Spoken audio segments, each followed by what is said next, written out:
Okay, so it's got to be on the X.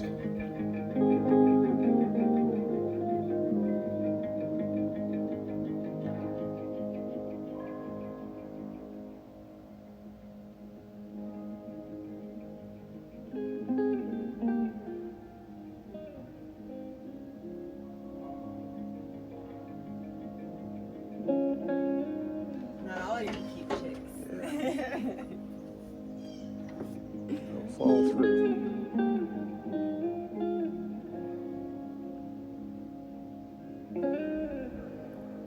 I suppose that right about now you would like to see an update on my super coop, wouldn't you? My little chicken coop. It's come a long way. I just had one pole sticking up out of the drainage area over here for about a year. That was the cornerstone. That was the beginning of the chicken coop. I joked with my friends that, yeah, I'm building a chicken coop. Don't you see that pole sticking out of the mud out there? All right, well, we've progressed a little bit. Now, what I've done is I've built this thing atypically for sure. But I built it out of some scrap, a lot of new material. The faces, I wanted to get a rustic look, and I was looking for things like, old building cedar and barn wood, anything like that, but that stuff has gone through the roof. It's so expensive. So in order to get that kind of rough sawn look, that rough lumber, the antique look, I went with pickets, fence pickets, and I've done this before. I built a pump house out of that, and then I pickled it, I stained it, and artistically aged it with different colors of paint, gray and blue and moss, and it just looked like an old building.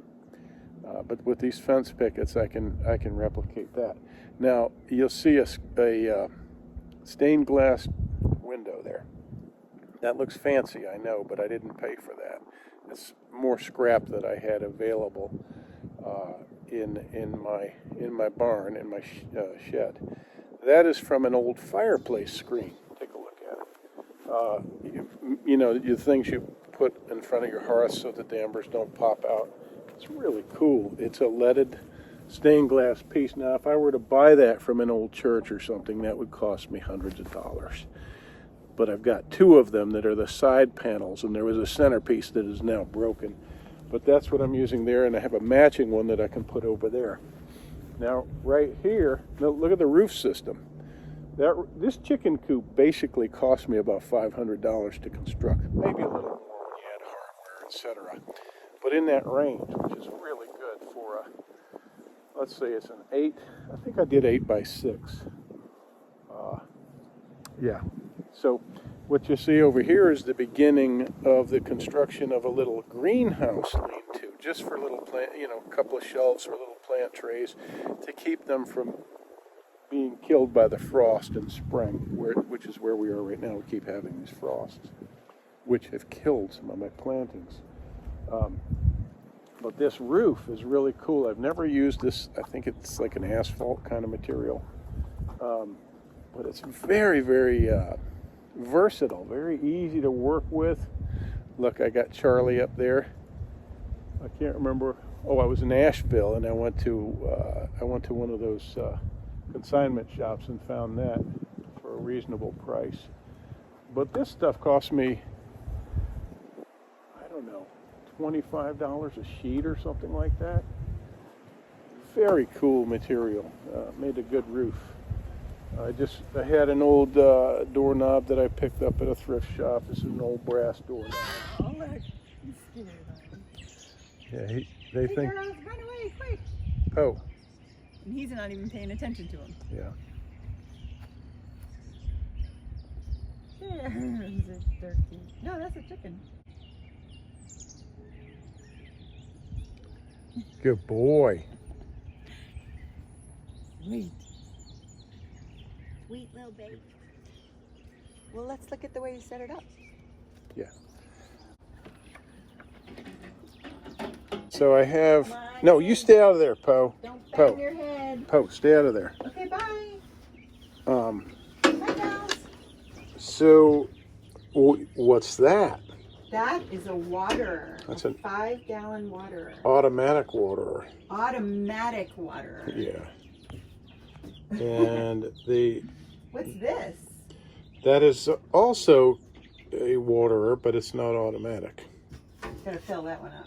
Yeah, that one has to be filled manually, and this one is plumbed in to a water line, so it'll always be full, and it has I put a toilet valve in the tank. I know, it's kind of brilliant. Yeah. Brilliant. So it has to be elevated because it's got the valve Underneath. plumbed in through the bottom. Yeah.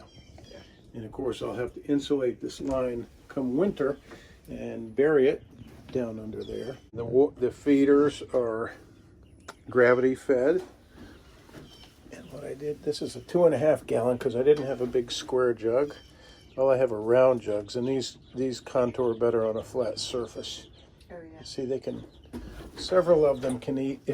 When I get a 5-gallon square jug, I can put one on each side, so there'll be 4 stations, and I can have little extra feeders. They seem to be doing well now. Yeah.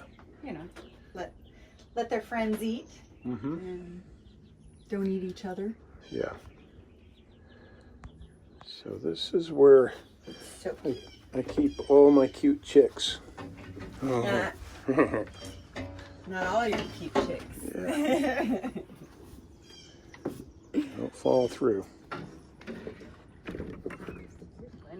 Okay, now this, my friends, is my brooding system. This is all from scrap. I had a rolling cart, and I thought, what am I going to do with this nice heavy-duty aluminum cart? And then it came time to build a brooder, and I said, man, this is perfect for my brooder. And so again, I used some scraps, some old signboards, some of that acrylic greenhouse material I had as scraps. This is a cage door from a van. It just happened to have, holes in it for me to put my heat lamp on. Now, in here there is additionally one of those heaters that the chicks can walk under. Yes, it looks messy. These things are messy. That's a heater. I bought that on eBay or something. And a little feeder. We're going to be getting some of these or all of these outside soon. But I wanted to show you, I've got a tray under there. I don't put too much food in the feeder. I feed them more regularly, and I don't fill it up. Here's why, because they knock the feed out. Look at this tray. I made this tray out of some 1x strips and some insulation material. I pull that out and clean it off, and it's a relatively clean system. I know it's going to drive some people crazy that I have chicks inside of the house, but keeping them alive, people.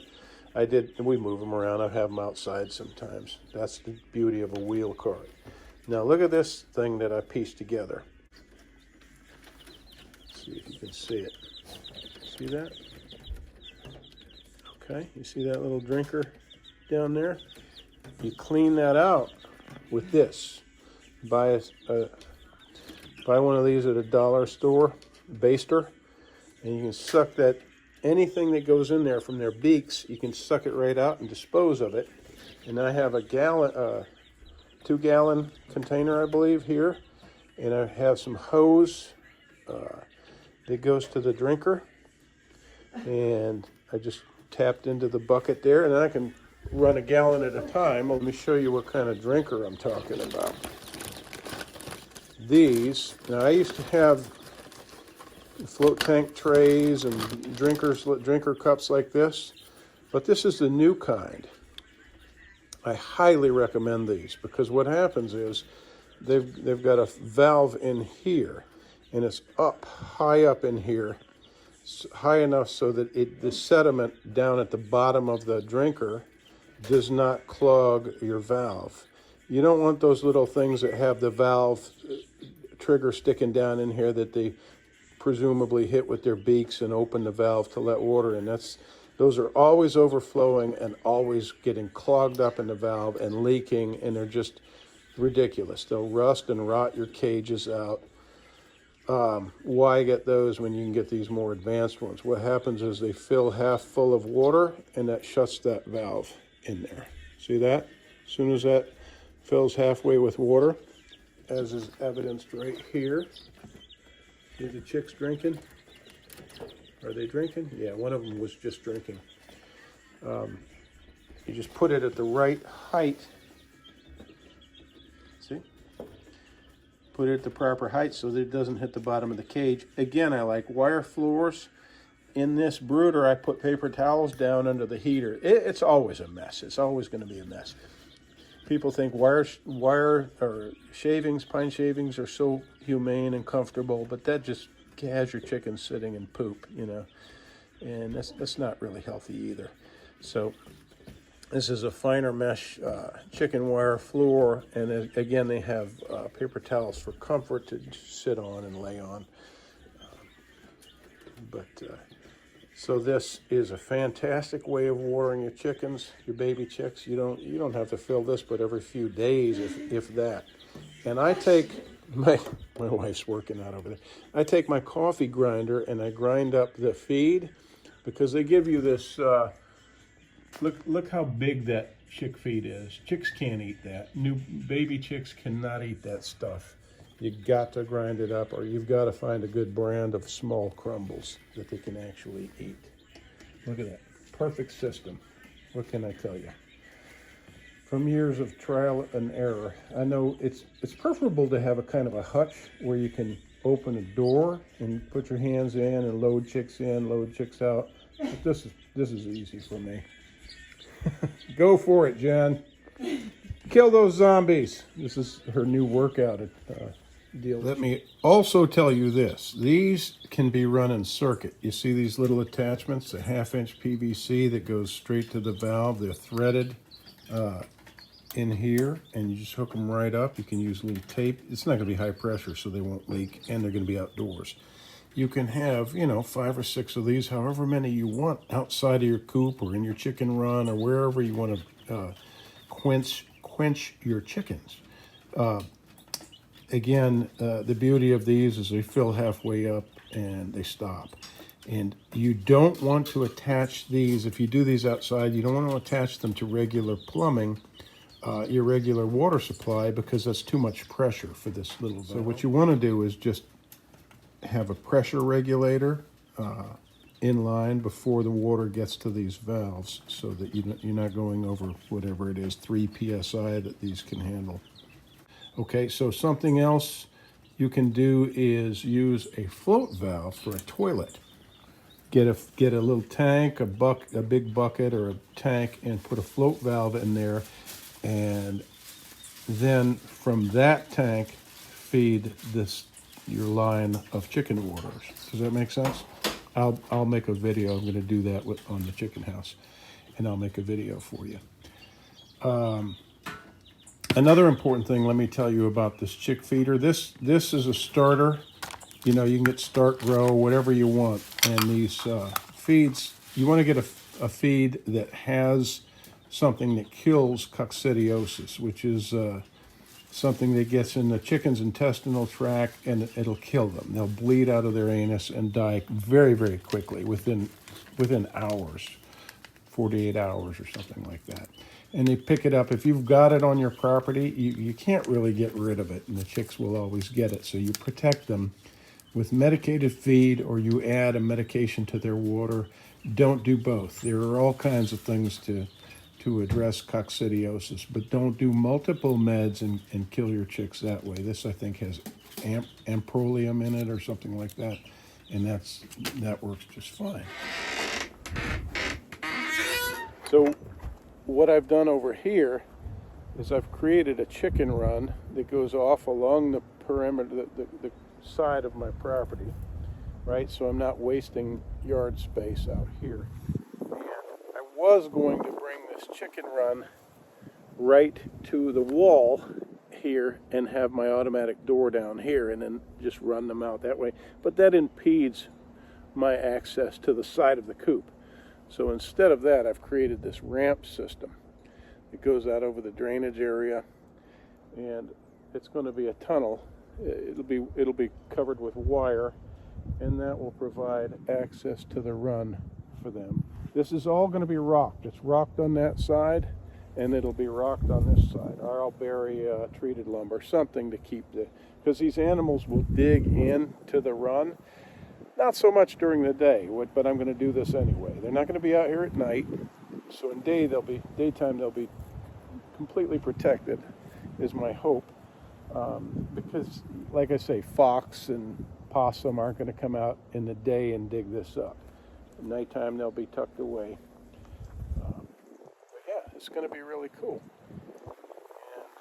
And I'm getting close to where I can bring the chicks out here with a brooder light and set them up and get them out of the house.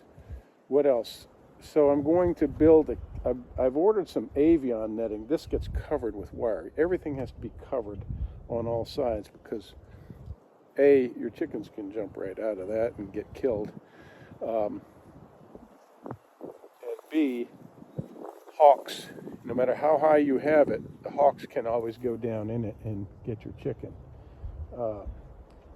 So one thing that I've done is ordered some avian netting, right? Some bird netting.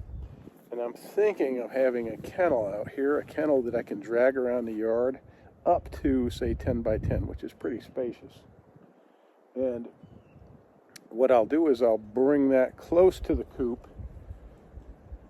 you know, in theory, have a gate on both sides, and then use netting to connect really strong knotted netting. It's a special kind of netting, not that cheap stuff you put over blueberry bushes and such, but rather like cage netting, like batting cage or golf. You know, when you go to those courses where you're driving ranges and they have the netting, that kind of netting, really strong, 1 inch or 2 inch. And so I'll connect